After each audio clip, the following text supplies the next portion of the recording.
প্রশ্ন, কঠিন অবস্থায় কোন গ্যাসকে শুকনো বরফ অর্থাৎ ড্রাই আইস বলা হয়? তো option A nitrogen, option B carbon dioxide, option C oxygen, option D hydrogen. তো এই প্রশ্নের সঠিক উত্তরটি হয়ে যাবে option B carbon die oxide.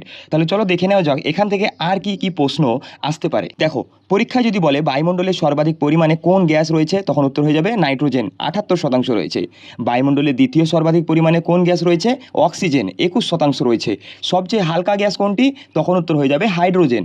মহাবিশ্বের সর্বাধিক পরিমাণে কোন মৌল পাওয়া যায়? তখন উত্তরটি হয়ে যাবে হাইড্রোজেন। পৃথিবীর ভূত্বকে সর্বাধিক পরিমাণে কোন মৌল পাওয়া যায়? তখন উত্তর হয়ে যাবে অক্সিজেন। কোন গ্যাস দহনকে সমর্থন করে? তখন উত্তর হবে অক্সিজেন। কোন গ্যাস আগুন নেভানোর যন্ত্রে ব্যবহৃত হয়? Carbon die oxide. ড্রাই আইস কাকে বলে? এক্ষুনি আমরা জানলাম, কঠিন কার্বন ডাই অক্সাইডকে। সালোক সংশ্লেষের সময় উদ্ভিদ কোন গ্যাস গ্রহণ করে? Carbon die oxide.